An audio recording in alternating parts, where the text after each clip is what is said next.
How's it going, everybody? Today on the show, we check out how to finish the project that I started a few weeks ago. Random live stream.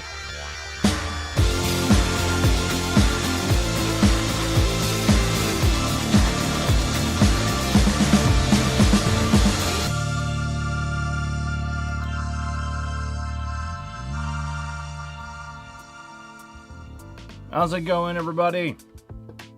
Good to be back with you guys. We're just gonna jump right into it. I'm gonna make sure that we are live on YouTube. Yes, we are. I'm gonna make sure that we are live on Twitch. Seems good so far. We're just gonna dive into this. Don't have much time. Hey, man. Welcome. Feeling early? I'm feeling late today. It's been a rough day, seriously. I was supposed to be here at, was supposed to be home at noon, and I just passed the door a few minutes ago, so I'm 7 hours late on my day, so nothing too early for me. Let's seriously dive into this. I prepared a whole setup. We're almost more than halfway there for a connection. We're just gonna dive into this. Make sure to leave your question in the chat. If you leave your question in the chat, I can click on them exactly like that comment here. Can I click on this one? Yes. And we can have a conversation together. We can talk about anything that has to do with the world of live sound, the world of live production. We can have some fun making XLR cable and actually try to have some fun together. This is more of a personal relief than a stream today. So I want to have fun with you guys. Don't be afraid to ask a question. Don't be afraid to ask anything. There is no stupid, I'm always saying this, there is no stupid question. There's only people doing stupid thing because they didn't ask a question. So to avoid that, to maybe have my opinion on something. Some people value that. Or tell me about your experience of doing live sound. I like to do entertainment stream like this where we talk about your experience. I'm really open to know about other people because I learn from other people's mistake. That's probably one of the things in life that got me the furthest, is to learn about other people's mistake. Try not to make mistake myself, and just getting better results out of other people's mistake. That's one thing I like to do in life. Actually, I prefer to do live sound, and I prefer when nobody makes a mistake, but sometimes it happens. Let's try not to make a mistake. We're gonna take that orange wire here, and I'm gonna cut it at the right spot. You guys know exactly what I'm doing here. If you don't, if it's your first time here on the channel, hi, my name is Guillaume. I'm a live sound engineer, and I talk about anything that has to do with the world of live production and live sound. And today we're making XLR cable for a big band.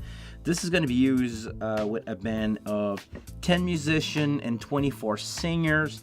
I'm making the in-ear monitors for the band, or actually I'm making the split connection for the in-ear monitor for the band, because now that they switch from a good old LS9 to a wing, they can have everybody monitor and in-ear monitors in stereo.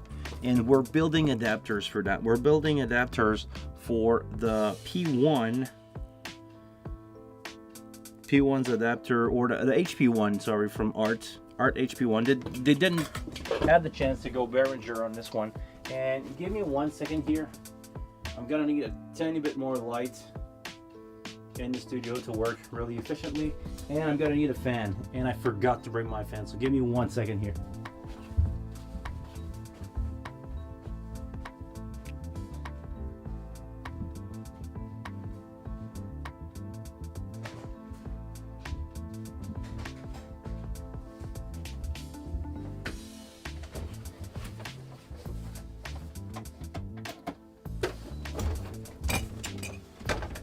Good old column fan.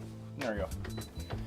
Just gonna have that blowing all the smoke from the soldering away, but not blowing on the soldering iron. You don't want your fan to cool down what you are working on. You just want your fan to push away the smoke. So right now it's at a perfect angle. We're good. So tell me how things are going for you guys. How things is the stream better? Actually, this is something that I want to know, and I want people in post to tell me right away, guys. Is the quality of the stream better? Because Monday we had a hard time. I don't know if it was my internet connection or YouTube, but apparently YouTube wide we had a problem with bandwidth. It was probably has something to do with the big cable that broke all the way to Asia, but maybe not. Maybe it's on the YouTube side. We're gonna make sure to put the boot on. We're gonna make sure that we can get this done. Did I cut that too long? I think I did. Oh yeah, this one is a little longer than the other one. So I made a little bit of a mistake here. Nothing that I need to worry about, or just have to be aware of it. And even if the standard is not the same for all these cables, we should be fine. But seriously, guys, don't be afraid to ask any question. This show is way more entertaining when you guys are participating. We're gonna give a few minutes for the people to get notifications that we're live. By the way, if you don't have the bell on my channel, meaning not only being subscribed but have the notification on, you will miss probably most of the random live stream that I'm doing. I love to do random live stream. I love to just firing up the camera every time that I have something to do that I believe can be interesting for you guys. So make sure to ring that bell so you get a pop-up on your phone, on your browser, when I go live to do all kind of work. I want to plan eventually. I want to stream some shows at random. I don't know how it's going to work with copyright and everything, but I think I will be able to do that. Eventually, I'm going to stream probably from my phone and the data from my phone, but I can probably get that done a little more often than I used to, because I used to stream during the pandemic. I used to stream a lot of shows. Whenever we were doing broadcasts, I would rehost or just having my phone on some of those stream. But we can maybe have that coming back on the channel. And speaking of stuff coming back on the channel, in the next days, I'm gonna have a Midas HD 96 Air. I just need to figure out what will be the best dates for me to grab one from the beautiful people at AVL Multimedia. They agreed upon lending me a console for a few days to do a review, to do a demo. If everything is good, if the dates are working with me and I have actually time to spend on a console, because I'm actually trying to build a one-timer show to do on that console. Like if I'm leaving for a gig and I know it's going to be a one-timer, like a band that I've never done before, that I'm probably not going to do that often, I'm gonna try to build the show on the HD 96, and I'm just looking for the right occasion to do so. As soon as I can get my date rights, I'm gonna have an HD 96, and the week before I'm gonna do a Monday live stream on it, so that way we can discover the board together, we can get used to it, and once we're ready, we can go out and do a gig. And doing a gig on a console is, I believe, the best way to learn it, or learn it in the field. You know exactly how it's going to react, because I can program all I want in the studio. The way that the console is going to react on stage with a PA, it's not going to be the same as mixing up some tracks. And that's the thing that people, it's hard to understand to some people. Like, oh, you can just take a multi-track and do whatever you want. And the answer is actually yes. You can definitely take a multi-track and do whatever you want, but it's not realistic of dealing, with a live musician, with live people on stage. It's not realistic to deal with monitor mixes. Monitor mixes change. People have different need depending on what they're doing, the room. It's not a perfect science. But having some preset from a pre-made session, and after that building a show file with a live recording of the band is ideal. And after that, you just basically adjust with the band. But the kind of venue that you are into, the mind of the artist, basically the feeling of the artist, that they can impact a lot on your mix, on your monitor mixes. And I believe that one of the most overlooked thing in live sound engineering is monitor mixes. If you've never been behind a festival PA, I mean playing an instrument behind those huge festival kit, you have no idea how much you don't feel those PA nowadays. The newer PA are so good at canceling behind themselves that I recently did a show, and I don't remember what it was. It was not a KF, but it was not an Eastern. Adamson, the new Adamson. Was the new Adamson, and I started the show and I was almost worried that the PA was not working. I was doing monitor and the show started and I didn't hear anything. Like, I heard the sound from the band on stage, the little bit of the drum, the leakage from the monitor, but other than that, almost nothing. So crazy good PAs nowadays. That's on the short side. Okay, we'll figure it out. I know exactly where I'm going to use this one. We got 4 more to do, and we'll be able to finally jump to do the male XLR that goes on these looms, and we will finish up the plate. I just don't know how I'm gonna finish up the plate. I don't know if I'm gonna use bolts to stick the male chassis connector inside the plate that I have here, by the way, or I'm gonna use rivets. I may have to use rivets depending on how many bolts that I have in stock. If I need to go out and purchase something, it's probably gonna be rivets.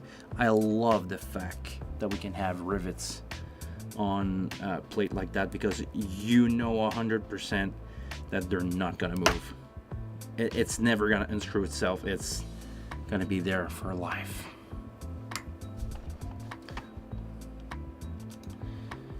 Yeah, the Adamson VGT is crazy good. Just waiting for them to do the active 21, dual 21 and dual 19. Really? Dual 21? What? Let me ask you. I'm not PA tech enough. I've tried, a bunch of 18s in my life. Like, I'm gonna say not all, but most common 18 inches subs. I've probably mixed with them once or a few times in my career. And I know that the 15 is going to give you more punch and a different low end. I know the 10-inch sub is going to give you more punchier, like it's going to move, it's going to be tighter. It's going to feel tighter, and it's going to move a different amount of air or a different feel of air. But 21, is it just fatter but not? I'm not sure how they would react. Dual 19, I never had the chance. Dual 18, I did. Like, I've mixed a lot on the Hesby, the L Acoustics one. I've done way too many shows on JBL. I've done, you know, my fair share of these, but I never tried dual 21. I may have mixed once with Sennheiser 21 inches. Maybe once, but I'm not convinced. I don't remember, and I'm not sure what dual 21 would sound like. Because, let's be honest, you don't want to have anything really deeper than SB 218. L Acoustic, they deliver. I don't need much infra sub under that. Personal opinion. Like, I can get my kicks going at, I don't know. I can set the boost on the kick at 30 Hertz and it will respond. So, I don't really know if I need more than that, but maybe I'm wrong. Maybe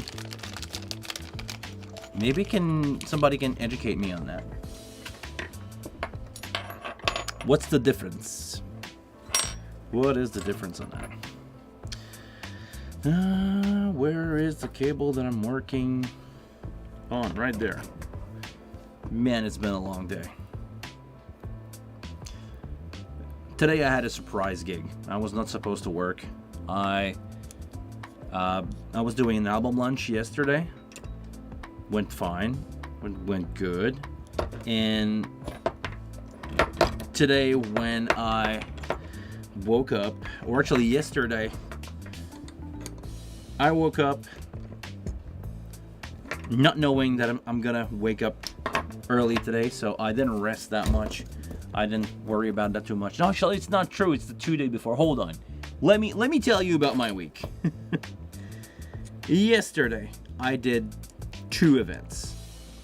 I did a live streaming with the camera that you're looking at right now at my venue. I do offer services of live streaming for clients that want to, you know, not only do Zoom call, but record it, do something a little more professional than just like turning a laptop around and use the built-in camera. So I'm taking out my Sony's, my FX30s. I'm taking those out on the gig. We're having a great time with that. And we're recording and we give that to clients. So I wake up yesterday at 6 to do that. After that stream, I went to the beautiful Cabaret Lion d'Or in Montreal to set up for my evening show, which was an album lunch, for my beautiful friend Véronique Bilodeau. And in between the 2 shows, I learned that this morning I was gonna have a fundraiser coming at my venue at 10 in the morning. It was almost out of nowhere. They confirmed the room, I believe, a few days ago, or confirmed the tech need a few days ago, because I think they had the room, but I don't know. I don't want to put anybody in trouble if anybody was supposed to book that venue or not before. But anyway, I got the call a few days ago, and it was rough for me to wake up this morning at 9 after a long day at work and after doing an album lunch in the evening today I did the fundraiser. Everything went fine. I had to do a little bit of troubleshooting after my hours because we're opening up a new room where I work at Maison Alca. We're opening up a new room, and I had some troubleshooting to do because, you know, permanent installation and stuff like that, dealing with microphone, dealing with video encoder and all that crap. So I did that, and now I'm finally at the point where I was supposed to be a few hours ago of doing these XLRs. So excuse me if I sound a little tired. I've been in a better shape before to do a live stream, but I just want to get done with this. I need to get done with this by Monday, and I'm gonna do everything I can to respect my friend and make sure that I can deliver a kit like this for Monday.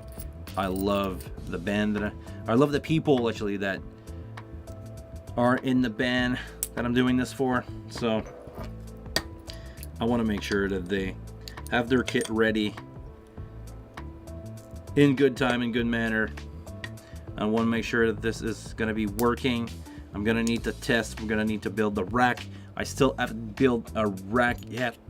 When I say building a rack, I mean we're going to put together this plate that you guys saw there. We're going to connect that into a DL32, DL16. Both of those. We're going to add a drawer, few power bar, firmament, stuff like that. I'm going to put that in a case. And we're going to send it on its way to Sherbrooke, Quebec, for those lovely people to have a good time, having a lovely time mixing their in-ears monitor on a Monday. That's what we're gonna be doing. This is gonna be for mostly an in-ear rig that we're building. This is gonna be a 48 input, actually 50. It's a 52 input show file on 40 something channel. Almost 48. 56 input, meaning all the DL32 and DL16 will be fully loaded, but we're also going to use the full wing local input for other stuff like extra wireless mic and extra stuff. Let me see. What am I doing wrong here? I'm cutting a little too long. Okay. We have the answer to one of my questions here. The Adamson Current E219 is a 19-inch sub. They might just make an active version from that. Yeah, the KS28. The D&B, the acoustic, KS28, D&B, GLS subs. I've never really tried 21 inches. I don't know. It just never happened. If you're telling me they're good, they're good. I'll believe you.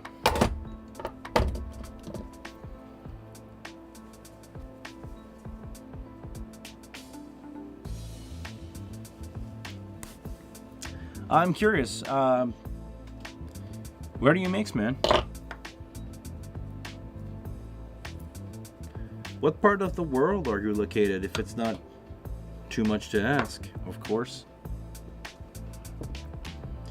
Every time that you're joining my stream, you're allowed to say hi and tell me what part of the world you're from. I'm based in Montreal, Canada. I don't know if you've ever been here. If you're a big touring sound engineer, of course, you would know the Montreal Bell Center as one of the places where most production end up doing their pre-production. Most bands like for some reason to do the rehearsal and stuff in Montreal, or building the kit for the first time in Montreal. I don't know why. We just end up with a lot of tours wanting to do that here. Maybe it's the crew, maybe it's the venue. The Bell Center that we have here in Montreal is probably one of the biggest sit-down arena, I believe, in North America. Indoor arena. Maybe I'm wrong, but I believe it's one of the biggest, if not the biggest, with 21,000 seater. I don't think States has that big of indoor arena. Probably outdoor football field, places like that, but not many. Oop. We're getting there. The bag is getting almost empty. There's not many arena in the States where they play hockey, where actually a lot of Americans want to sit at. For some reason, Americans like hockey, but not as much as they do basketball or sports that are... There's actually sports that bring more people, like baseball, but it's outdoor activity. You guys don't have an indoor... the indoor baseball field that I'm aware of. Feel free to tell me that I'm wrong in the comments down below. All right. Boot, let's not forget that. We're almost done here. 2 to go. That's the... We did the hard part. Yeah, okay. We did the hard part.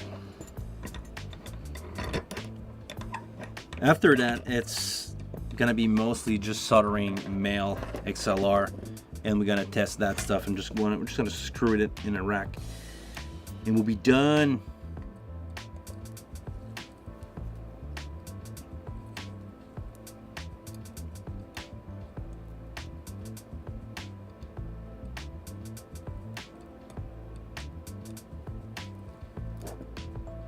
Almost there.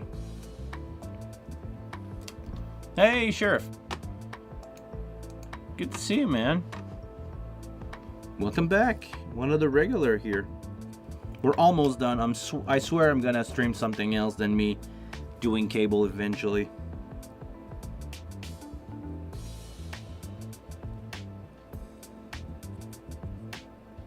We're gonna get to the HD96 as soon as I'm done with this thing.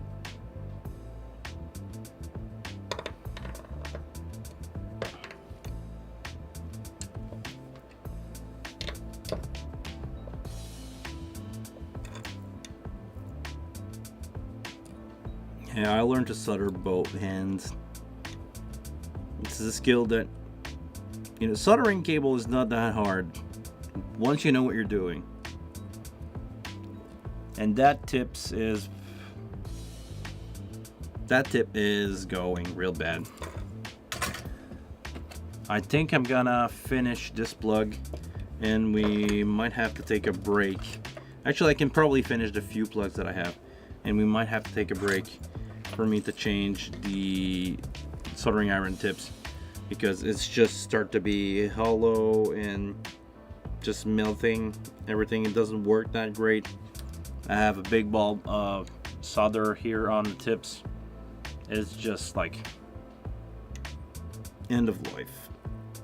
Yeah.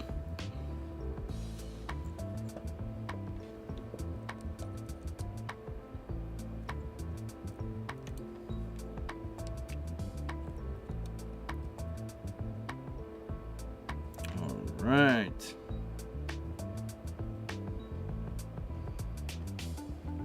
Almost there. 2 to go. It's been a couple hours, but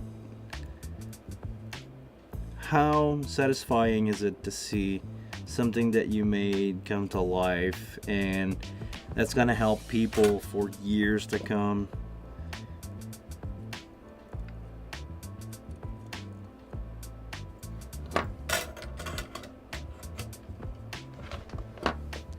I find satisfaction in small thing like that. Maybe this kit, I hope not, is gonna outlive me, but I hope not. I hope in 20 years from now, I replace it and go like, I can't believe that I built that thing and it's still working.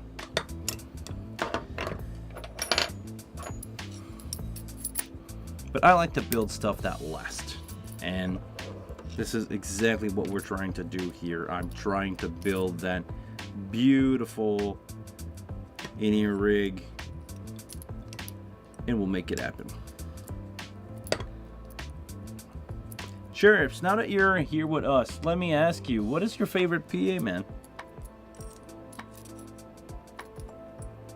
And I'm curious to ask everybody in the chat, what's your favorite PA? Like, if you, I don't want to say if you're on a gig with a limited budget, because that can get crazy. But what is the regular kind of PA that you work with and you go like, yeah, this is good. I can make whatever I want with that thing. Are you guys more acoustics? Are you guys more D&B? Anybody will dare to say Mayer sound? I'm curious to ask you guys, what's your favorite PA? Those of you who are in or watching this in replay, feel free to leave a comment down below and let us know, and let it be forever known what your favorite PA is as of right now, because it can change. I mean, personally, I don't know if it's my favorite PA ever, but recently, stuff that I've been using recently that really surprised me is the L-acoustic, not the L-acoustic stuff, the QHC stuff. The LA112, the LA18, cool kit for what it is, affordable-ish, nice, easy to install, nice PA, sounds good. I have good sonic result with that. Of course, it's not top of the line L-acoustic. It's not a K3, but seriously, I've been happy with them. And let me ask you a question for a friend. We were debating the other day. What is your favorite kit? What is your favorite kit that is good for outdoor? I had that conversation with a friend of mine the other day. We were doing a small outside gig with LA108, and he goes like, yeah, I don't feel like it's not gonna be bad to put those PA outside, but they're not really designed to be outside. Like, if you put them under something for a gig, they will survive, everything's gonna be fine, but they're not really designed for that.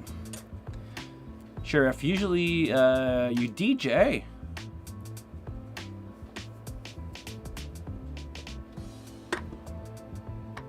Do you have the Aventus, the A15? Okay, not bad. Not a bad PA at all. It's not... actually, one of my friends who's a rep for these guys here in Canada will be really happy to... hear you.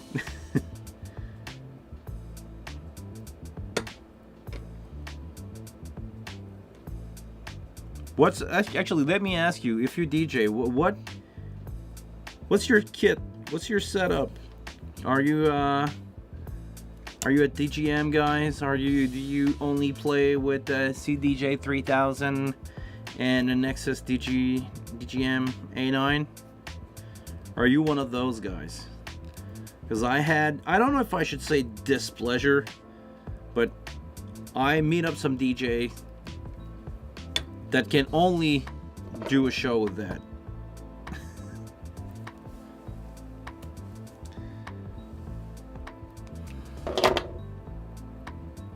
Let me know if you're... No offense here, of course. But I want to understand how the DJ stuff is working. As a sound engineer that understand music, I create music as a person, as a musician. But DJing for me is a weird art form that I'm not fully understand. I understand what a good DJ is. I understand, like, and actually tell me what kind of DJ are you? Are you like a wedding DJ, or do you write your own stuff? Because there's a big difference between the top 40 guy and Skrillex, as an example. And I say Skrillex, could also say David Guetta or that kind of guy, but there's a big difference. It's true. It's like, for me, being a live guy versus Bob Clearmountain, who's a world-renowned mixing engineer producing album. He's really good at that. I don't know how good he would be behind a live console. It's a really different game. But you're doing EDM. Okay, so is it your own music?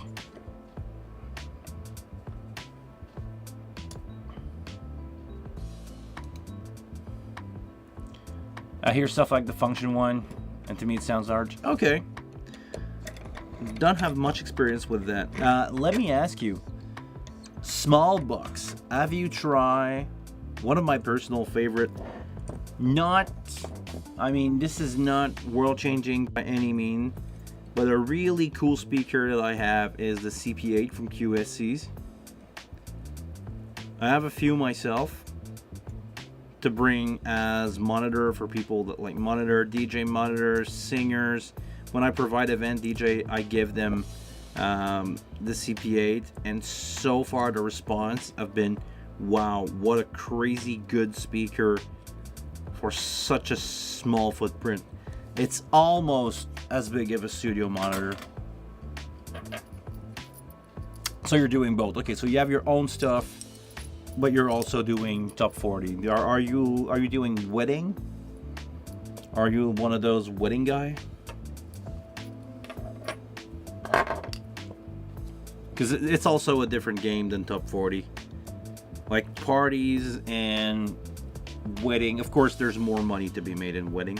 This is why a lot of people are doing those kind of event. This is also why I'm doing those kind of event with, wedding band and top 40 band, doing casinos and stuff like that. We have a little bit of those up here in Quebec. It's not the most popular style of gig here. The bar gigs are dead for bands to play bars. That's a thing of the past, I must admit. Even myself, if I grew up in the bar scene, there is no bar left that has music. It's just gone.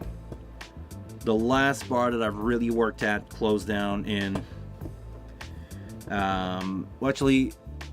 music bar that was there just for music. I started in 2008 at the bar here on the South Shore of Montreal called the Double Deuce. We had a amazingly good PA, and that's why I ended up there. I was hanging since I was 16 at the local really bad rental shop, and the guys that was mixing at that bar before they rebuilt, because basically the bar burned down, and the owner went all out, says, I like to do band. There's no more there's not a lot of bar doing bands. I would like to become the best place for that. So he built a stage that was 4 foot high, was about 20 feet wide, and we had our sound system. We had an L acoustic,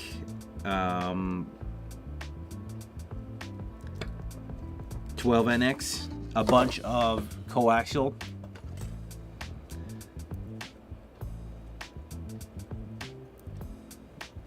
We had that, and this is where I learned to mix on that PA on NX12, because the guys that was there before me that used to mix in the older bar that had a bunch of Recon GBL boxes was fine to do that. But as soon as you needed to have, you know, kick snare mic'd up for the bar, because the place was big, the ceiling was 40 foot high. As soon as you needed to mix a full band and know how to do 5 monitor mixes, the guy that was there was like not good enough. So he basically asked me to replace him for a day because the band was too complicated for him to mix. And it was basically the day prior to that was basically his last gig. The bar owner looked at me and goes like, okay, I don't know what you did. You sound way better than the guy that was there. Or the sound system sounded way better than the guy who's usually doing it. Why are you available? Like, you have a way better attitude. You're not grumpy. It seems like you want to be here and not like spend your whole night drinking. Seems like you want to be there and mix the band. So he asked me if I wanted to come back the week after. And second week was there. Third week asked me if I wanted to come back. And after a month, I was like, where's the other guy? He says, which other guy? It's your gig. So I got my first bar gig. I was mixing 2 nights, Friday and Saturday in a bar. And I basically met all the people that I'm working still to this day today. University band, people that study music and want to become professional musician, all the way to, you know, national act that were just like free to play in a cover band that day, gigging musician that just needed to pay the bill. I've met most of the people, 90% of the people that I'm still working to this day at that bar. And it's part of a legend. We had some legend there, people that, again, some of them passed away, some of them still ask me if the bar still exists. But anyway, all that to say, yeah, bar gigs. All right.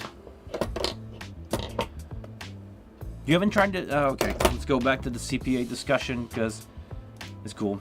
Haven't tried the CP8. I also like Martin Audio. Actually, Martin Audio is a brand that I'm not too familiar with, to be honest, because the only time that I've heard of Martin Audio in the past is when the old timer, I'm talking about the guys when I was 16 that were about to retire, they really like the Martin Butterfly kit. Like, we're talking back in the day of where Electro Voice was the leading in the industry.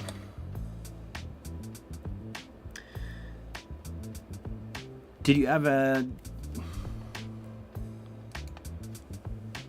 have any experience before the bar gig? Yes, I did. I started mixing ish when I was 15, and to do the bar gig I was 20. But I did not start, let's be honest, I did not start thinking sound engineering as a career before I was maybe 19. Like, before that, I was a kid who dropped out of high school when my...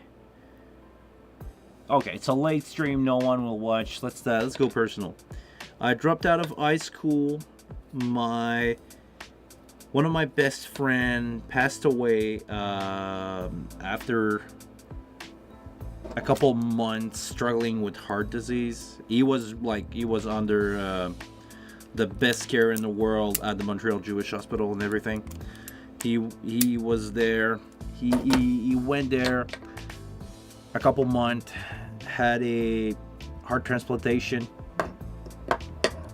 He had basically a new heart, and the post-operatic shock was a little too big for his body after spending a couple months being healed, having some heart disease for a few months. So I dropped out of high school, my best friend passed away, and the way that I found myself back then was to spend some time in music, playing guitar, playing with friends. My friends around me were really supportive. Like when my friend Alex passed away, not all of them, all my high school friends, even if I was a dropout, all my friends from high school tried to get a hold of me, tried to push me on more positive path. Because the fact that I was not going to school, and my friend back in the day, because of his disease, was not going to school, we got together more and more and more. We were a really good friend before he got sick, but once he got sick, we were closer.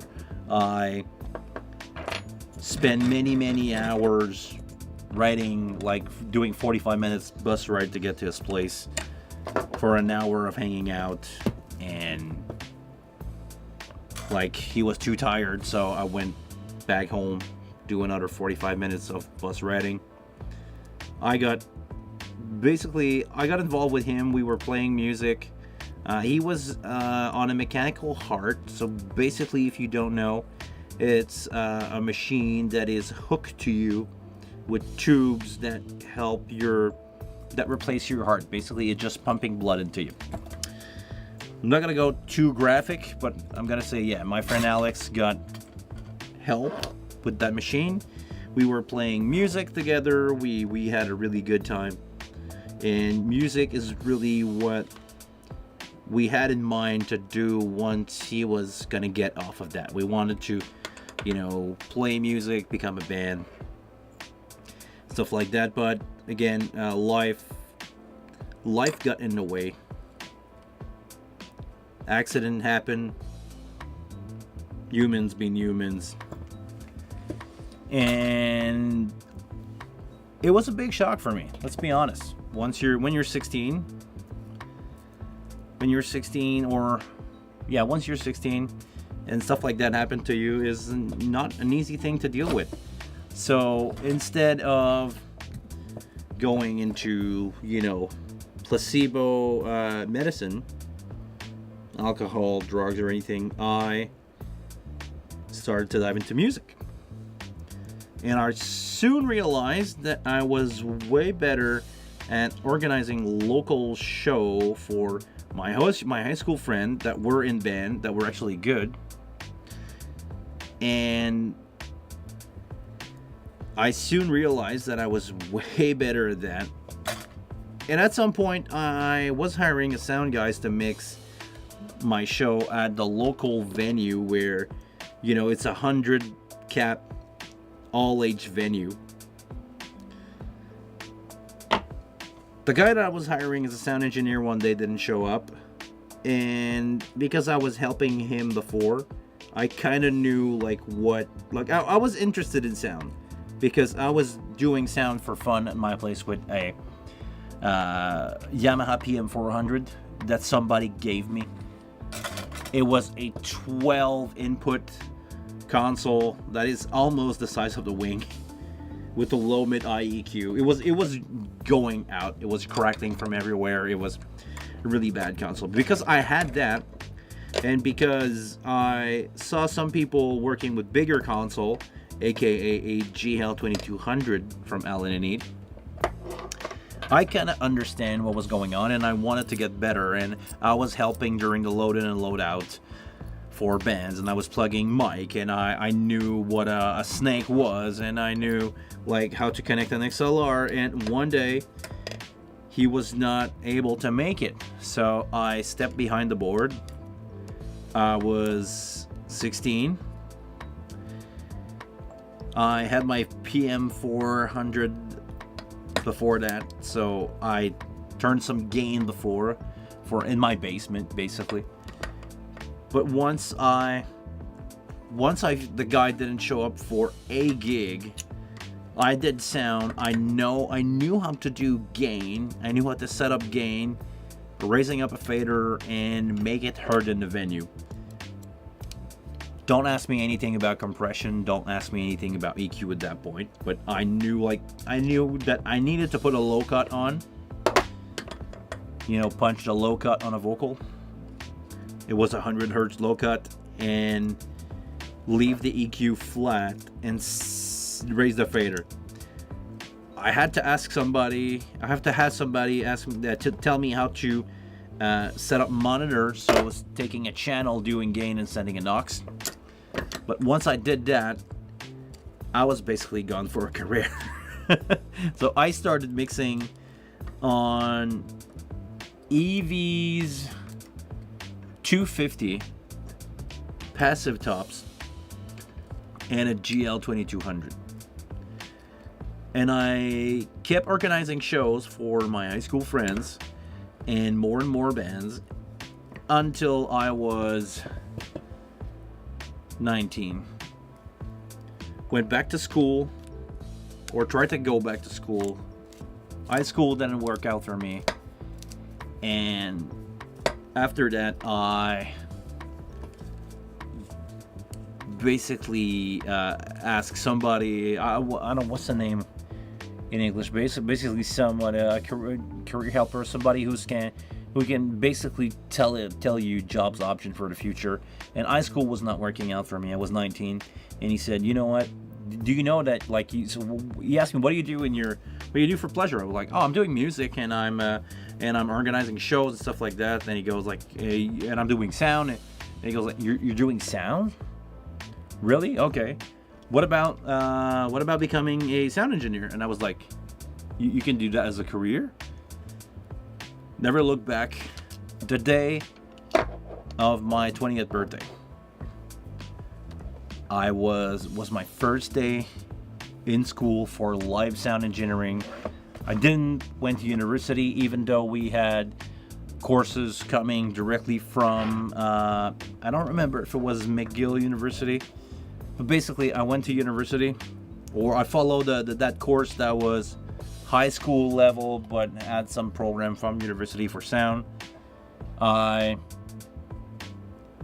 graduated from that with probably the best notes ever of the whole program in live sound engineering. I remember having 100% of that course in live sound, and I learned live sound, lighting, electricity, rigging, and studio work. We did just a little bit of studio work. I did that, and I ran with that. I did an internship at the Montreal Jazz Festival that summer, 2007. And it's never looked back since. I've been a live sound engineer since I'm professional since I'm 20. For pleasure, for fun, since I'm 15. Well, I was 15 the first time that I turned up a gain knob and talking to a microphone and make a noise with that. And the rest is history.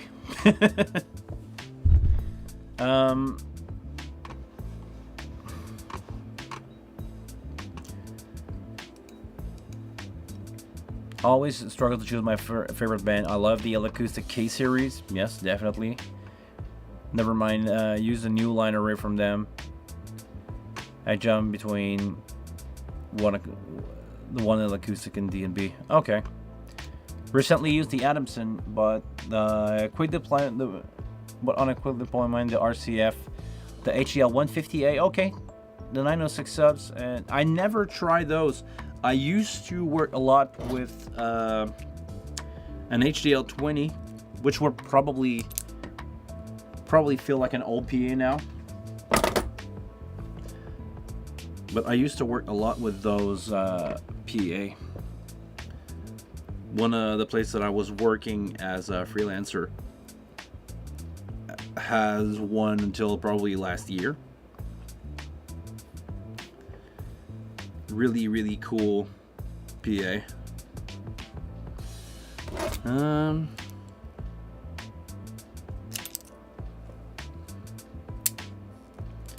Hold on, I didn't skin enough.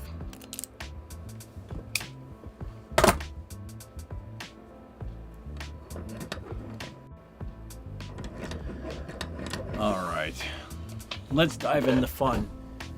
Let's make it a little closer for you guys. Can I make that a little closer even?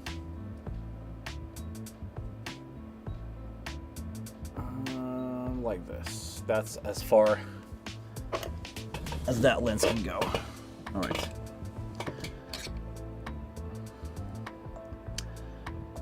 So yeah, that's pretty much my story. And when I was 21, legal age here for being in a bar is 18. So I was going to show in bars, but I never really work. But when I was 21, I mixed at the Double Deuce for years. And that's how I met most people working nowadays. And literally, like, people on national level now. Some of my friends that I met there are now touring international. And some old international guys that were in between. I met all these guys there. And yeah, had a really, really good time. I think I'm just gonna tame all those cables, and it was gonna make it quicker for me to solder to the plate after. So we're just gonna go quick and dirty skinning here. It's not really more efficient, it's just doing the same thing over and over and over and over again. And I would love to have some e-shrink to put on that. I don't know if I have some, and I don't know if I have enough, and I need it today. I cannot wait for tomorrow to get that. We're just gonna get rid of this. Doesn't really matter if the foil gets soldered up with that brown here. Just gonna do the shortest skin ever, both at the same time. There you go. Hold that right there. You don't need much, seriously, to solder an XLR. A few millimeter will do the job, because the connection that matters the most to me is the ground, because that's the one that I'm gonna put a little too deep in the plug versus the other two, and it's gonna act as a retainer. All the pressure will be put on that ground wire.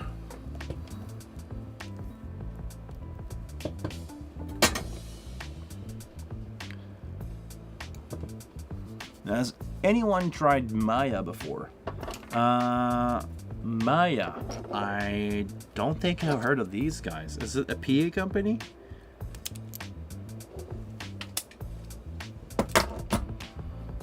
Sorry if I'm going a long story here. I just Mayer. Oh, Mayer. Yeah, Mayer, definitely. I recently mixed on the Leopard, the big one. Here in Montreal, we have a company called HQ Audio, which is mostly for they're aiming at big professional rigs. Like, we have actually two companies here in Montreal that are big player. We have Solotech, that most people here probably heard of, and we have HQ Audio now that the head sound from Solotech, well, the head PA tech from Solotech retired from there and went to work for HQ. Hey, Headwind. Hello, hope all is well. I just finished installing the 2 XLR socket in my Proco Snake. Nah, I don't have to do a home run for the drummer in your monitor anymore. Summer was crazy. Time to clean the gear. Yeah, summer. Sadly enough, summer is over. We're already in September, and I don't want to. I want to go summer. Anybody got a job? Anybody got a job somewhere warm this winter? Give me a call. If I could work in the States, I would go down south. But being Canadian here, being the Saudi Canadian here, I cannot go work wherever I please. I wish I could. Seriously, I wish I could go down south, working in the States, California, or anywhere. I could live in an RV park. I have my RV. I'm self-sufficient. I'm good. I could go there for a few months. Or if anybody needs somebody on tour, I need a touring sound engineer, let me know. You don't have to be based in Montreal, Canada. As long as we can work out the detail, I could be yours.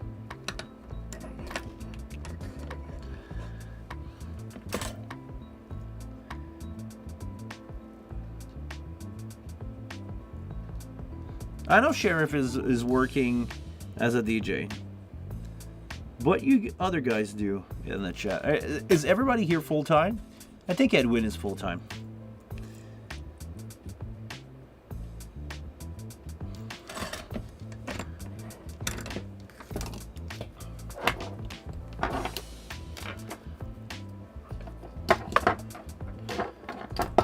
Sorry, I just try not to make a mess here.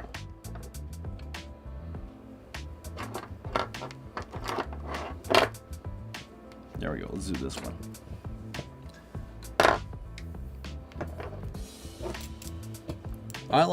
That's the funny thing. I like to do live stream like that where not too many people show up. We can take time to answer a question. We can take time to talk to each other, and I like to know you guys. I believe we're the same kind of people at the end of the day. We're the same kind of community.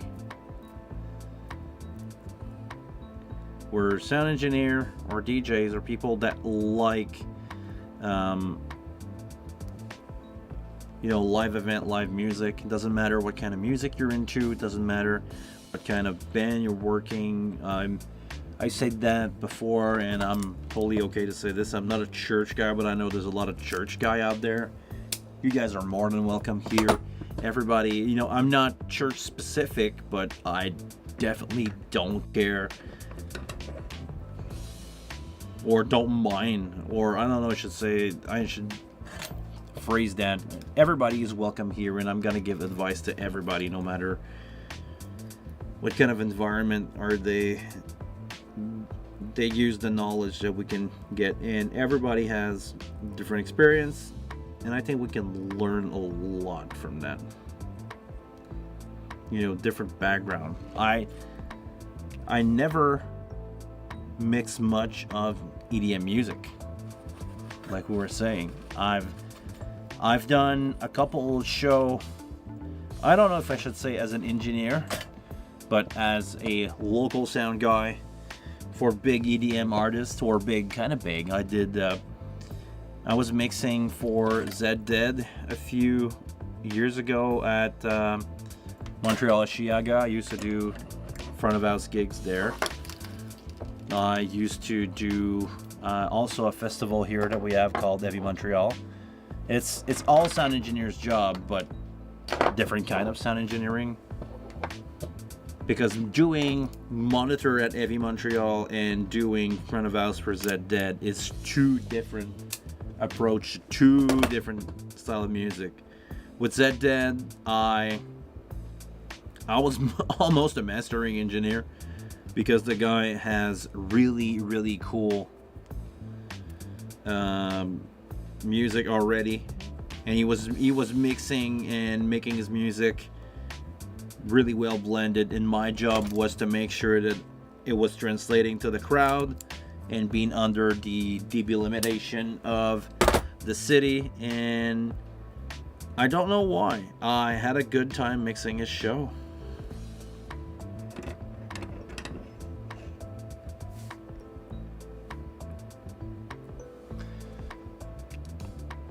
What's your least favorite speakers? I have two answers for that. Do you want the obvious one, or do you want the not so obvious one? The province of Quebec, if you don't know, is a special kind of redneck, if you can say so. Because the language barrier, a lot of people were, I don't want to say uneducated because I don't think it's the right word, but we're missing out on a lot of information and a lot of the technology development that was happening in the States and everywhere in the world in other language than French. And we were seriously, people were not that interested in learning about others. We were really, culture in Quebec was really considered about, culture in Quebec, local culture, and we were, even musically wise, not really international until a few years ago when we had the Much Music of This World, or the French Canadian version of Much Music, Music Plus, that really went out there. We were not like hearing that much international on the radio stuff, and we were not, especially technology wise, we were not that advanced. Actually, not really true, but you guys will understand what I mean.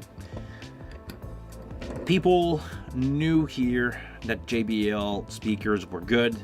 They were broadly available, and everybody and their mother in the 80s and 90s had 45, 60 JBL copy made with, sometimes not even JBL speaker, but A7, Altec A7 copy, and JBL subwoofer. When I'm talking about, the big subwoofer, I'm gonna do with you the big subwoofer, the 15-inch in the middle with a port in the bottom, so it would like make, the bass rumble. People used to have these kits here. So the speaker that I hate the most is probably the Altec A7 copy, and the whatever stuff that they had in the 80s that I had to mix with. The other, maybe not so obvious one that I cannot stand anymore, or my worst, really worst speaker ever, and I'm gonna take a break here just to say that out loud. Hey, you know the guy that says, in early 2000, I'm gonna replace my speaker with the brand new stuff, the Yamaha MSR 400. Oh, Lord, as I don't like those things. It's horrible. Seriously. I don't know if that or the Mackie, the MSR 400, but the SRM 400 from Yamaha. Yeah, did I say that wrong? The SRM 400 from Yamaha active speaker. Man, I'm not impressed by those. Like, at all. I would prefer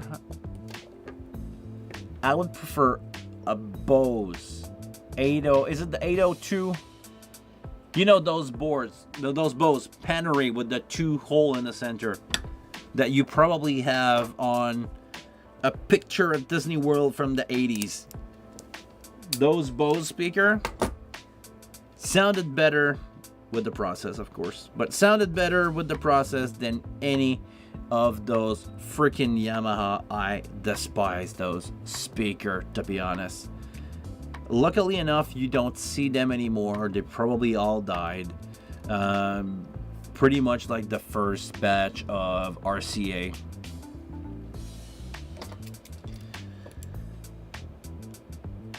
But man, those speakers gave me hard time. Like, EQing them was pretty much useless. Nowadays, we're really lucky to have the great speaker that we have.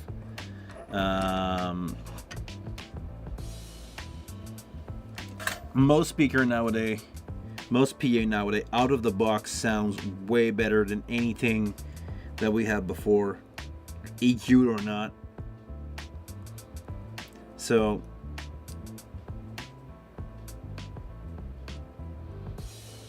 yeah, those speakers.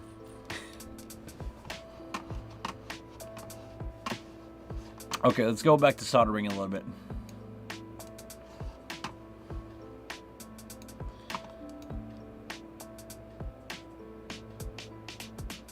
How do you feel about the gigs where a wing is overkill, but they requested Digico Quantum?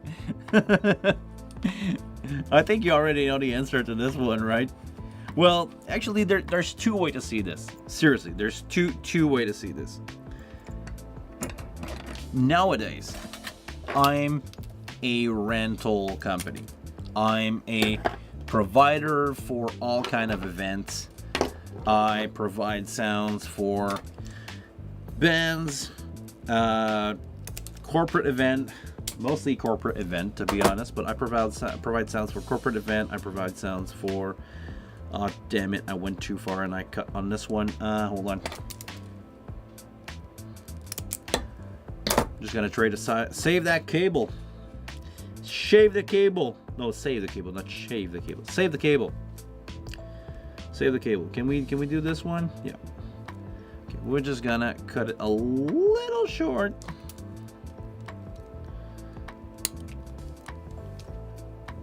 There we go.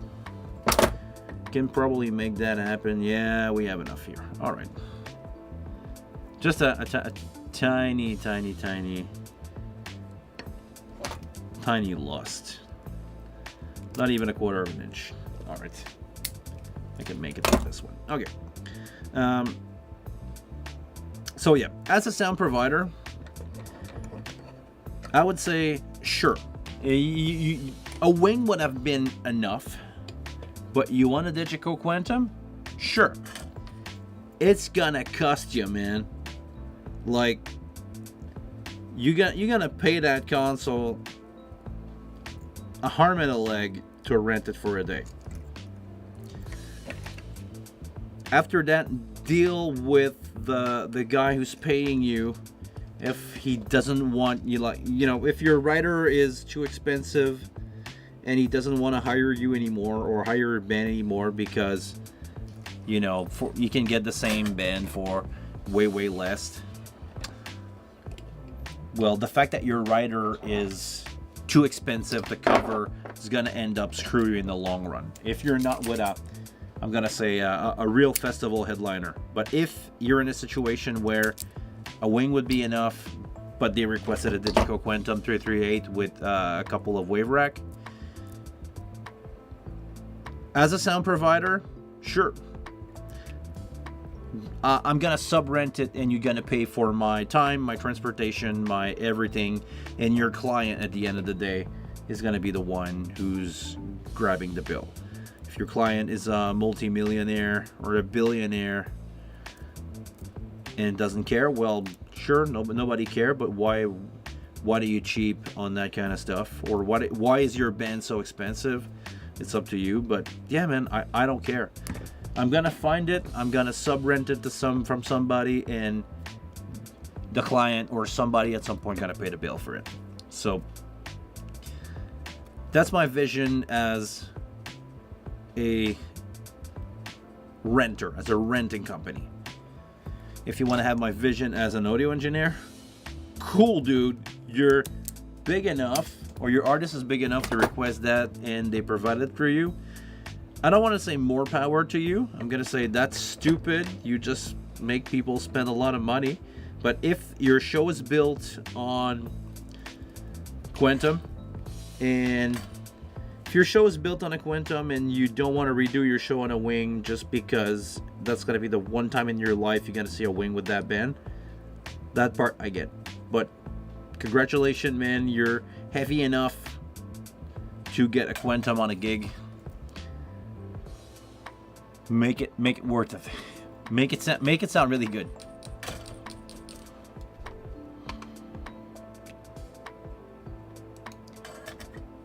I know a lot of people, a lot of DJs have to get the boot super loud. Yeah, I don't get that part when DJing. Can't you? Actually, I'm gonna have that approach from a musician point of view. Being a musician, I want to feel a little bit of what's going on in the room. If you're blasting your floor monitor 110 dB,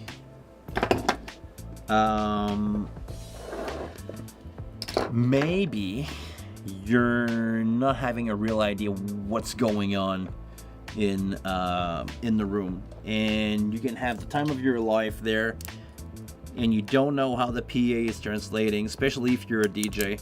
If you don't know how the PA is translating at all in the room, if you don't listen to your crowd, even like maybe you can tell me since you're EDM guy, man. I think you need to listen to your crowd no matter what kind of DJing you do, and if you do it for yourself, then go home, man. Go stream on Twitch. Nobody want to see you.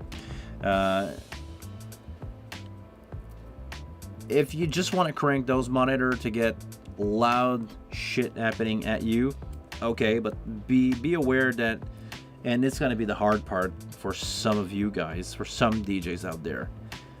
DJs, remember that you're doing this for the people, you're not mixing for yourself. I understand the part where you cannot please everybody at every single time, every single second in an event, especially if you're doing top 40 stuff. Yes, some people will ask you weirdo song requests, and I get that, and it's not the time for you to, it's not the best time ever for you guys to spin the song that they want right now.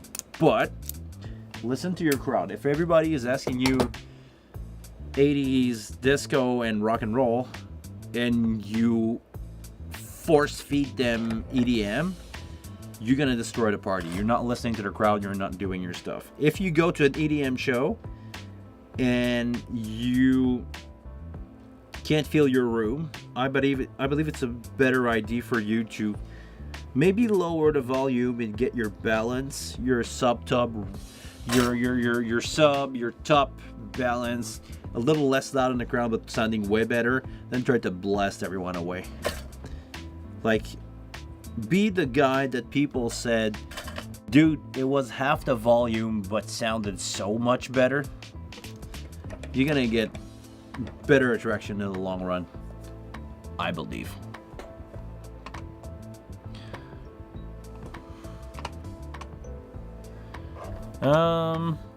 Question here, sorry. I'm gonna get my big head out of the camera. And it's not even 9 p.m. Things are going good. I'm gonna have a good time here. We have pin 1, pin 2. We're gonna go same thing as before. Pin 2. I'm usually like to have my pin 2 on the left, so that way I know where that one is going. But since I'm recycling switchcraft connection, they have 4 connection. One is not used, but they have for some reason 4. We're just gonna get that out of the way because that connection served for a while now. It's gonna be repurposed for something else. I believe this is one of my internal patch, and it was probably used for a lot of things. We're just gonna make sure that we have a good freshly melted solder here, maybe adding a little bit more. Maybe we have too much here. We're gonna get rid of that. I'm just eating it up, grab it on my soldering iron, and I melt it away.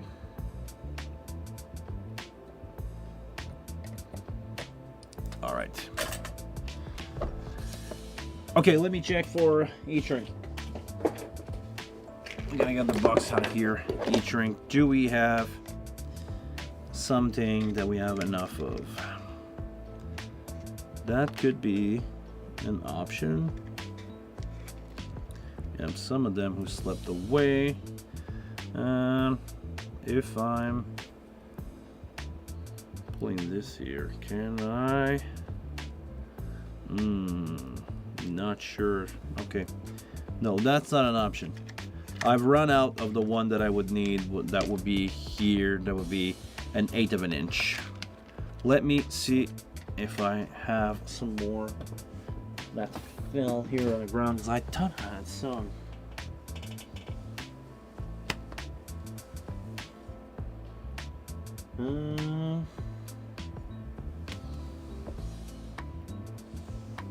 Give me 1 second, guys.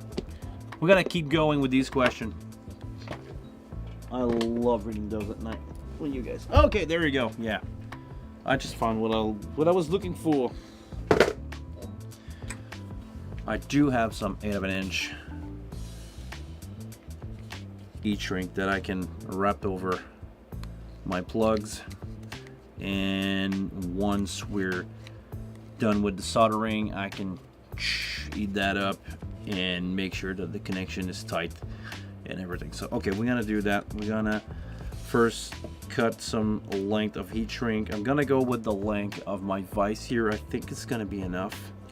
It doesn't have to be precise, because it's not for, I don't want to make anything pretty. I just want to make stuff practical. So each shrink like that is gonna be fine. There we go. Let's get the knife out. Let's get the knife. Who bring a knife to a gunfight?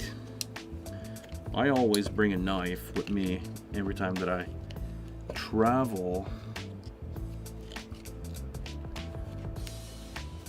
Not for safety purposes, but dude, do you have any idea how many times in a day I'm using a Letterman? Are you guys a big Letterman fan? I cannot go out of the house if I don't have that Letterman. 1, 2, 3, 4. Am I gonna have enough to do 12? 1, 2, 3, 4, 5. Let's see if we know how to count. 6. 7. I don't know. I may have to cut some in half. 8. 9. Yeah, that's gonna be short, but I think I can make it. 9.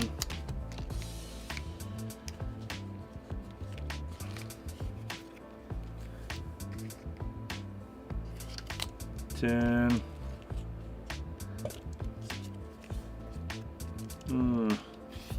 11, and maybe we're gonna have to cut this one in half. Let me count quickly. 1, 2, 3, 4, 5, 6, 7, 8, 9, 10, 11, 12. Oh, perfect. Okay, we're good. We're good. We're lucky. We have luck on our side today. Just gotta put those aside for now. Just gonna insert that on. I'm gonna keep going with those questions. Since you're from Canada, do you know the hockey player Johnny Gaudreau was supposed to do his sister's wedding, but he sadly passed away the day before? No, actually I don't. I'm not a big hockey fan, even though I live in Montreal, and it's probably a shame for a lot of people that I don't know hockey, but no, sorry, I'm not a big hockey fan. I don't know these guys. Sad news. Sorry, I'm half an hour late on that comment, but yeah, no, not a big hockey fan. The last time I watched hockey, I believe Saku Koivu was the captain of the Canadian, and if you know anything about hockey, you know that he's been out. He's not playing for the last 10 years, I believe, in the NHL, the National Hockey League. So, and if it's not 15 years since he doesn't play for the Montreal Canadiens anymore. So yeah. Not a big hockey fan. Nothing against it. It's just I no. But Johnny Gaudreau was probably a Quebecer like me. French Canadian name Gaudreau. Yeah, I'm gonna guess the wedding was canceled. This is why you didn't do that. Okay, they still managed to have fun. Okay, well, in those bad situation, I'm gonna say celebrate life. We're alive, and I believe it's a good thing. Let's celebrate life. Celebrate the fact that you're alive. Celebrate the fact that, you know, I did. You guys gonna want to go deep? Let's go deep.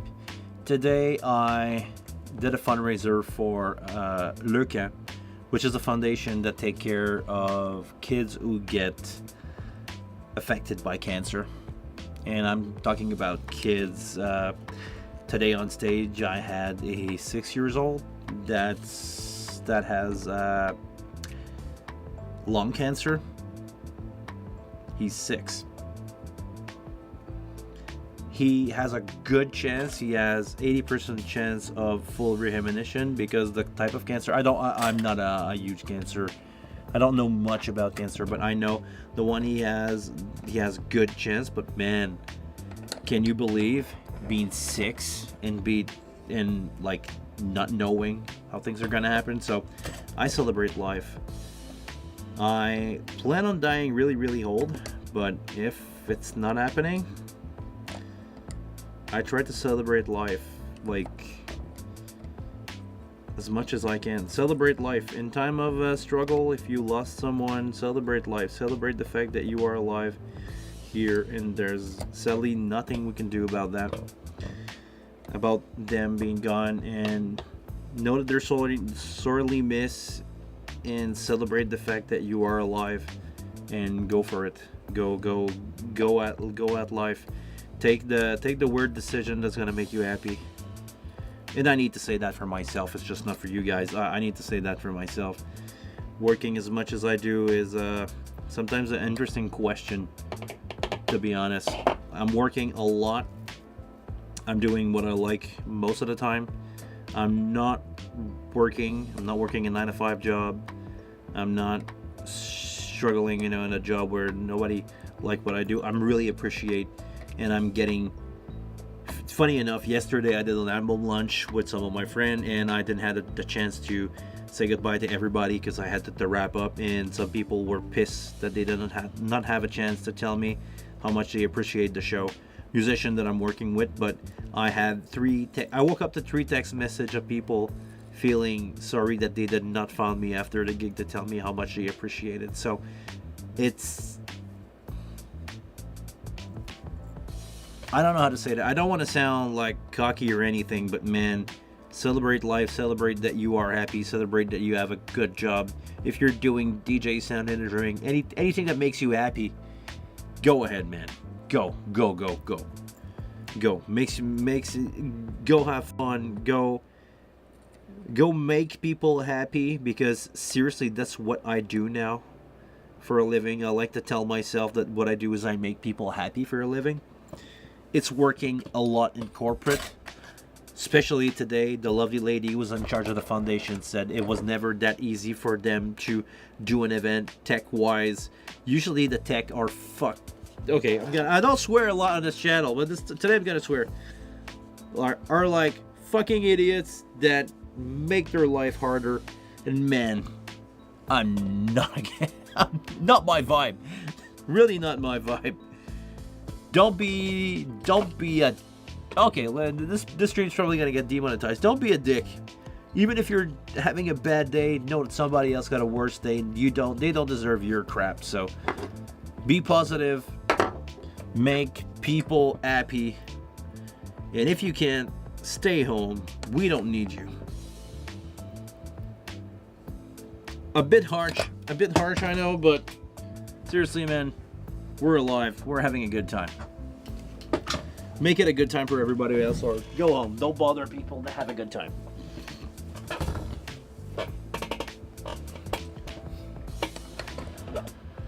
Okay, still 10 minutes later or 11 minutes later, the DJ is almost always the loudest to the PA.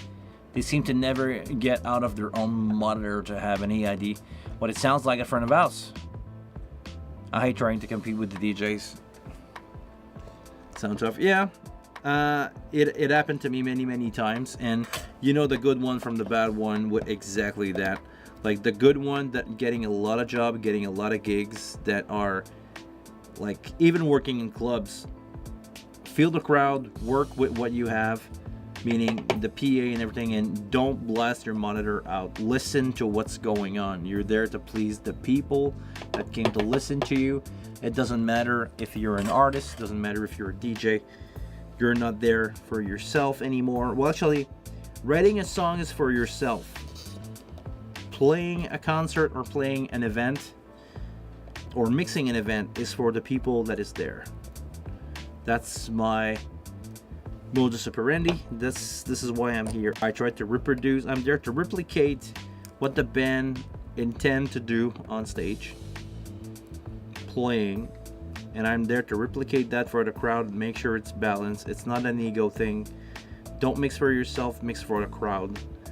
That's gonna get you far more job and far more friends and far more people in the crowd. I actually have some friend of mine who actually almost passed away last year, so I'm gonna say salut Daniel, salut Nathalie. I don't think they will ever watch that stuff, but a couple of friends that are a bit older than me, they come to see me at gigs. They from time to time they show up. Hey, we saw on Instagram that you're here. We're not that far out, or we know that you're doing that band, and we're on vacation in this place, or we wanted to visit that, so it'd give you an occasion. You gave us an occasion to come visit this city that we've not set foot in for the last 10 years. We're gonna come to see your band. They know if I'm there, it's gonna sound good, and they're gonna have a good time. I invite you in life to get some people like that and make people happy. Because every time that I see those guys, I don't care if I'm tired. I don't care if I had a rough drive to get there. I don't care if the crew is bad. I don't care if I'm having a bad time with anything. They help me make a better show. And this is what matters to me. The show, pleasing people, making people happy. Yeah, you didn't expect that tuning in, seeing a guy is doing XLR, right? It's a little bit like you're in my head right now. But I like to spread positive vibe as much as I can nowadays. I try to remember to look around and see the people enjoying themselves. To remember that that's why I'm here, and it's working. Especially when I feel that the mix is something. Yeah, oh yeah. Sometimes, and funny enough, I did a show in Winnipeg last weekend. Flew out to Winnipeg, did a show, and I didn't feel like I had a good time. I feel like a few road bumps here and there with the band, but at the end of the day, people that were there had a great time. And if I made that happen for them, good. I was not the happiest guy in the world, but people there had a great time. What else do you want? Well, actually, what else do you want? You want to have a great mix for yourself and for everybody else, but it's the one and only time that you were there. The band that I'm working with, celebrating their 27th anniversary of doing shows. And we never been to Winnipeg, so it's the one and only time in their whole lifetime where they had the chance to see them live.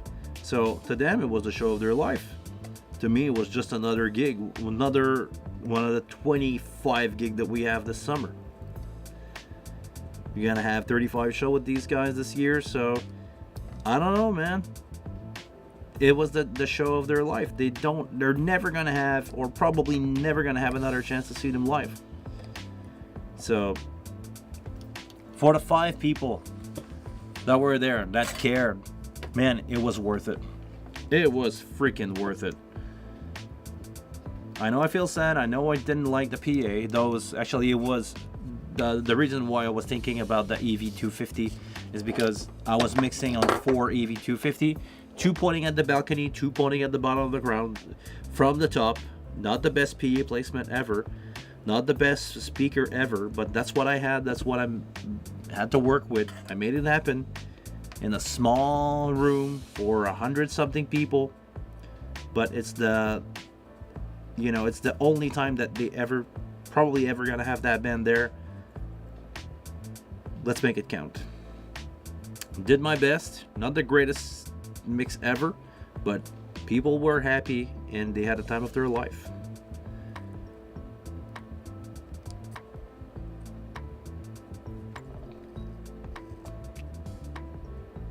All right, come on, cool down. There we go. Make it count, guys. All I'm gonna say is make it count.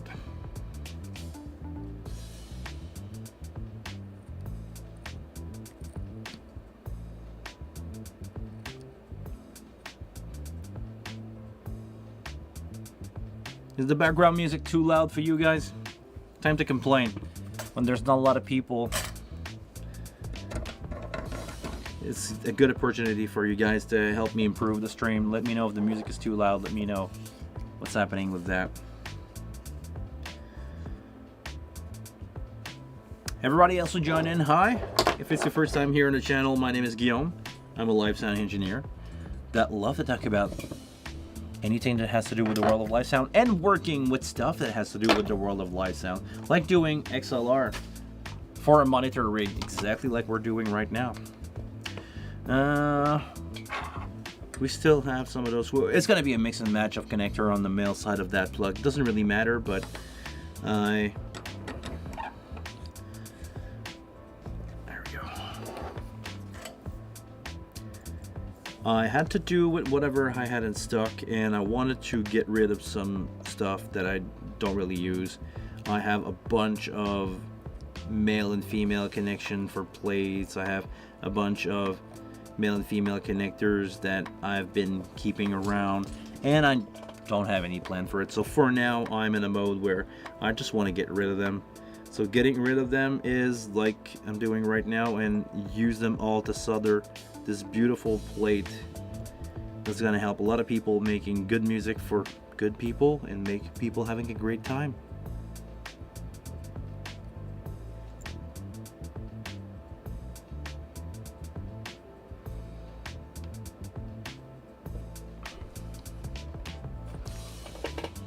Am I boring after 2 hours? How long have we been going at this? Since almost 2 hours.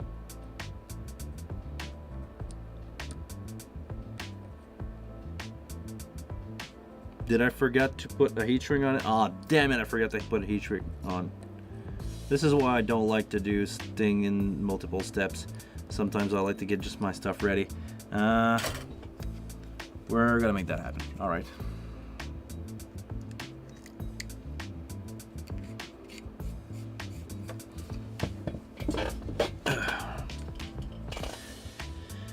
I don't have the best seats for these live stream. I should definitely invest into something else eventually, because I'm starting to have like pain in my back right now because I'm bending over some XLR.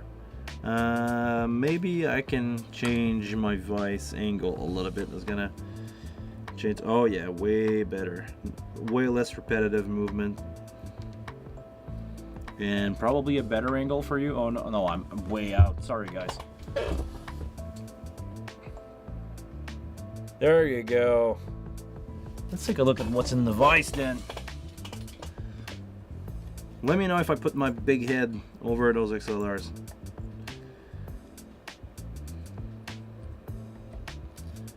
Something like that. Yeah, my head's not in the way. No, we're making XLR here. We're having a good time. I don't want to go too deep into how to solder, but if anybody got a question of why, how, and the reasons that I'm doing anything, feel free to ask them in the chat down below. We're here to answer your question about what we're doing here, or again, live sound overall, live experience. God, I love doing live sound. Edwin, do you see that post recently with Mixing Station showing battery level of Shure wireless mic? No, I didn't. Really? Okay, I missed the boat hardcore when it comes to Mixing Station. I always was a fan of the original X32 mixing app, and I never jumped on board of Mixing Station, even though I'm really sorry to say that, and I'm probably gonna get a comment in post from Poncho who said that who actually paid me $20 for me to review Mixing Station. It's on my iPad, but I just don't use it, and for two reasons. First, I am sick and tired of doing shows on iPads. Seriously, I've done so many. That's one of the reasons why I have back problem, because I did 8 years in a bar doing show with an iPad, being told that I was in the way of the customer, that I should not be. Well, actually, did try to get rid of me under many reasons and many times with a band that I was touring with. We were doing a residency. We're doing 20 shows, so 10 weekends a year in a bar in Montreal called the Deux Pierrots, and that bar tried to get rid of me under any circumstances possible, telling the band that it was too loud, not sounding okay, that it was at some point sounding too good. That's the one that I actually enjoyed. The owner of the bar said that it was sounding too professional for a bar. That's a really funny one. I really like that one. We kept that one. I keep that one in the book for the sad days. You remember that time when you were in the bar and then the owner said, well, it sounds too good. This is just a bar. You guys sound like an arena rock band. And I'm like, yeah, that's the point. Yeah, and I don't know what I'm doing, but I'm gonna keep doing that. If you're telling me that we sound too big, too powerful, too everything. So yeah, that bar got me got on my nerve after some years of being told that I was not doing something good enough or bad, or taking places of customer that actually drinks, because I was not even drinking, and forget about them paying a drink to the band. Actually, no, it's not true. We were allowed one drink per night if the manager allowed us to. Not that I'm a big drinker. Actually, I'm not that much of a big drinker if you compare myself to many other people that I know.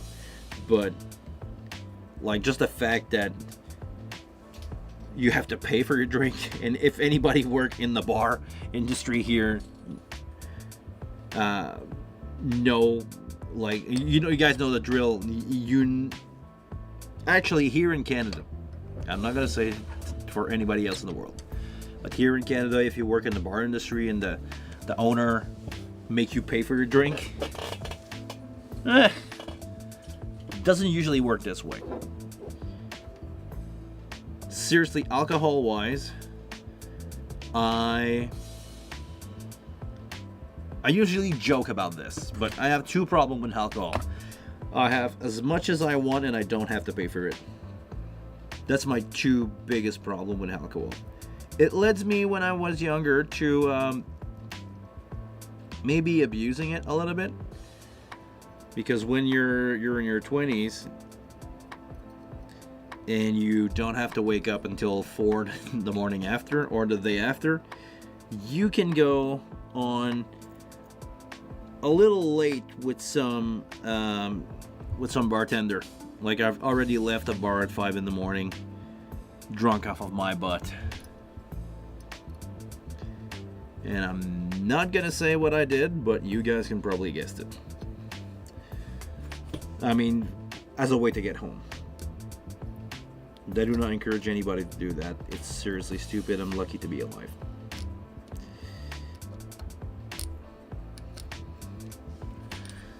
But all that to say, yeah, alcohol is a thing that I had a lot, and I didn't. Well, I had a lot.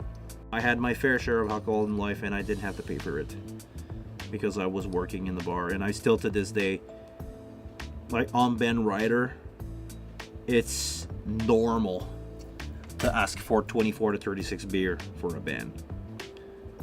It's normal.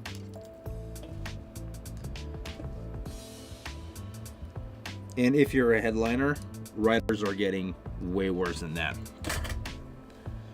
And funny enough, speaking of DJ, the craziest rider that I saw was from a DJ asking crazy stuff like amount of booze to kill somebody.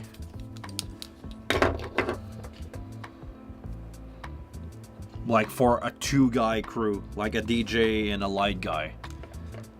Like ask for 40s of vodka, crazy other stuff. Hold on, I'm missing some plugs here.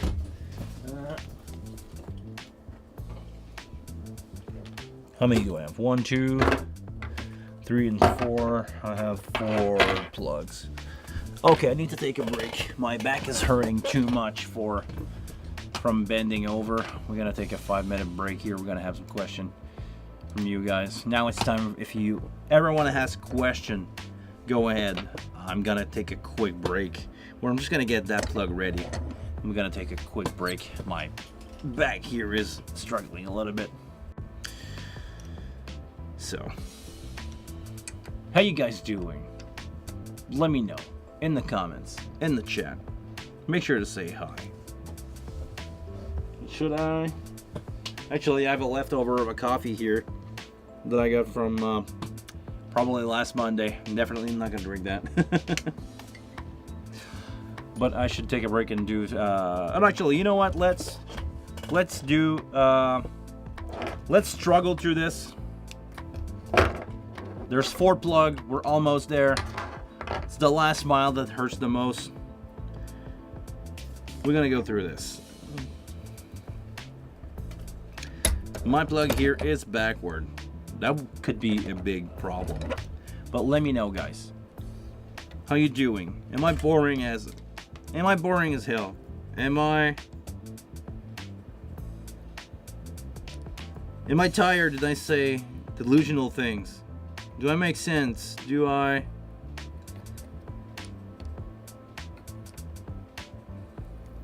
Tell me. We're here for your entertainment, after all.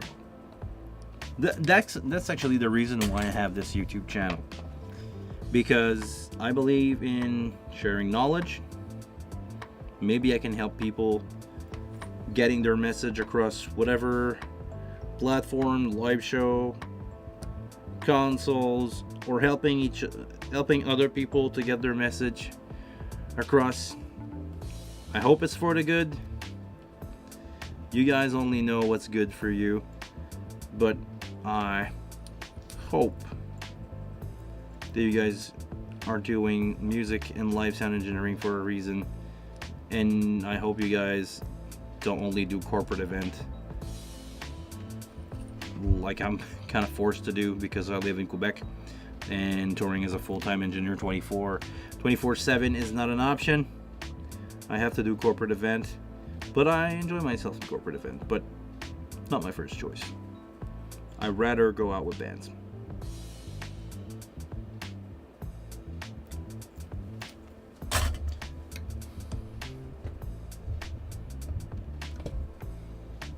But yeah, that's the reason why I have this YouTube channel, to help other people out, to transmit knowledge, where nobody's eternal, and if I can help a little bit in this world, my life would have a meaning.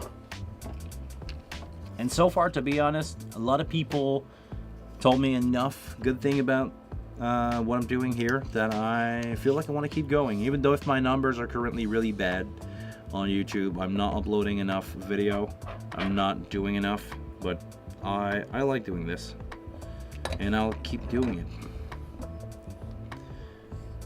to, again, share knowledge.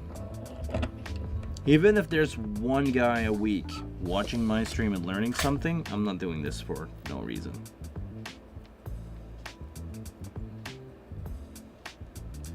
And to get back on soldering tip, the reason why I can go and just solder right away is because all these plugs here are used plug, and I can just solder into them because there's already some thin in there.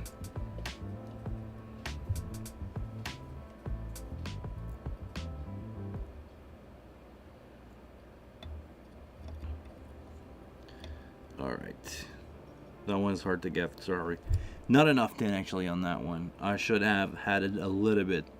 I have a really big pool of solder in the bottom, but the receptacle here was not filled enough, so that the heat is spreading. The heat dispersion is not happening really well if I don't put the tips here. Had a long call. What did I miss? Well, not much.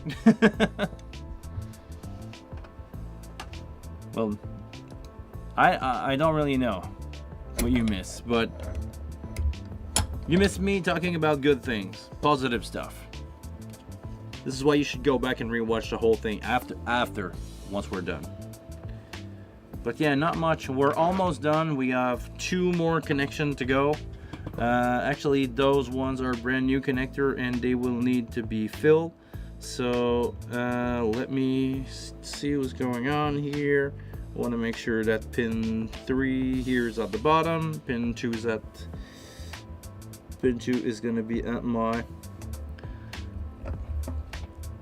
left.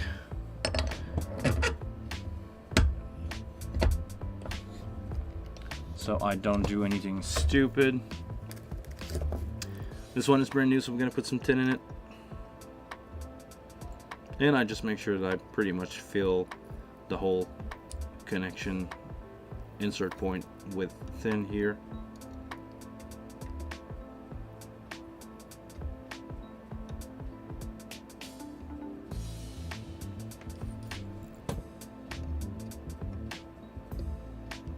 I put too much.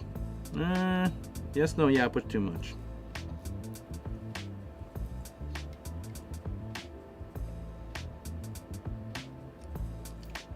That one is good. All right, 2 more to go. 3 more, 2 more, 2 more to go.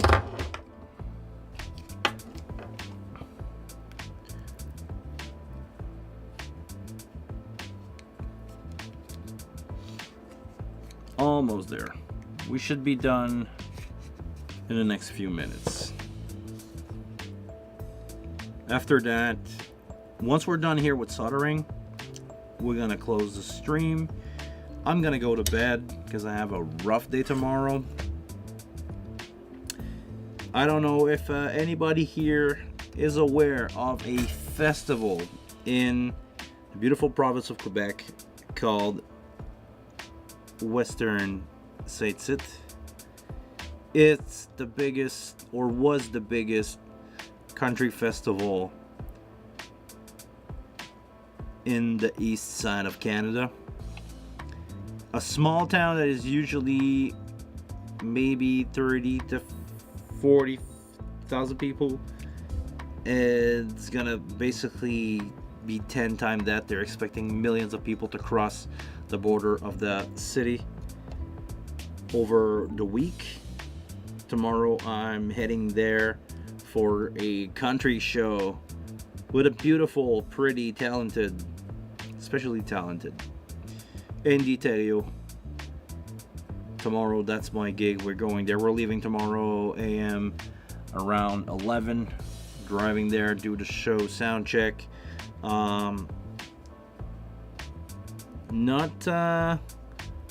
Don't know what to expect, because seriously, like I was saying, a lot of people in the 80s here kind of knew what they were doing, and they sorry, solder slipped here.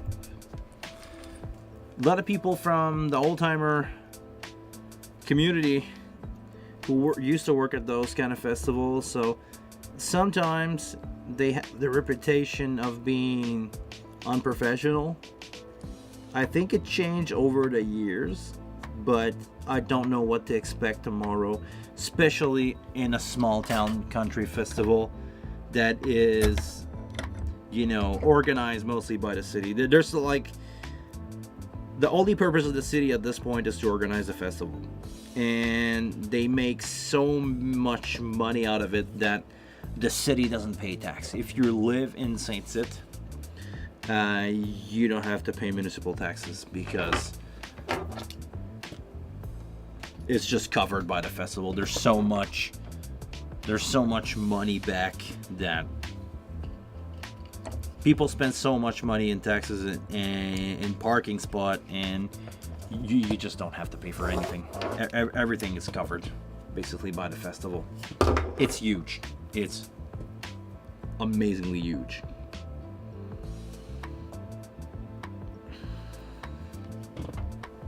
Okay, one more, last time. This one was used before, so we're just gonna double check the thin on it. Maybe gonna add just a tiny bit more.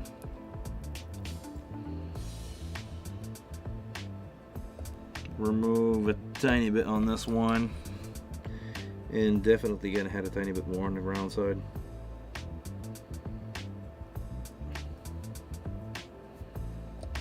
All right.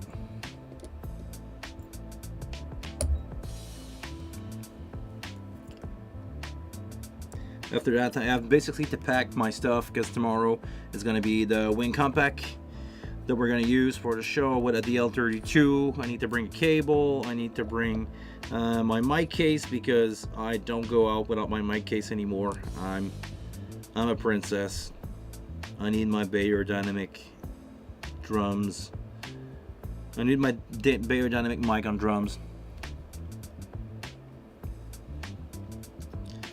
I love them so much. Seriously, the TG series from Beyerdynamic, I owe a part of my career to these guys, because they sound so good without me doing anything, that some band hired me back because the drum sounded better than before. And seriously, I did not do much other than just like using good mic and don't EQ them too much.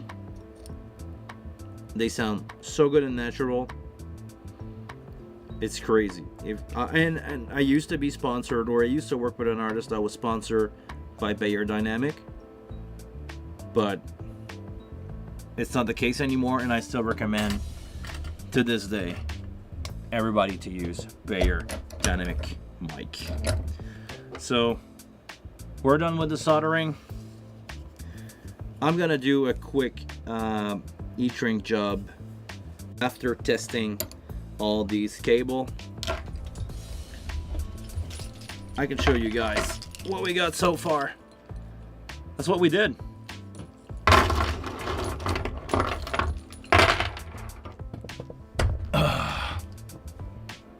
I'm old and tired. It's 9:30 p.m. and I'm tired. I'm old and tired. No, seriously, I'm gonna pack my stuff. We're gonna test that probably Sunday morning when I come back from the gig, or if I wake up early tomorrow, I may have time to do that and get the rack going. And I want to do a video with the rack, so this is why it's taking me a little longer than just doing it from, here and there. But we're gonna do that. We're gonna do a rack building video after soldering all the cable. We're gonna test them, build the rack, put it on the wheel, and deliver it, because it needs to be out of my door by Monday morning, and I have 2 gigs this weekend. So on that note, guys, I cannot thank you enough for being part of this live stream. Thank you very much, everybody who watched in playback. I need to go to bed. Always a pleasure. See you.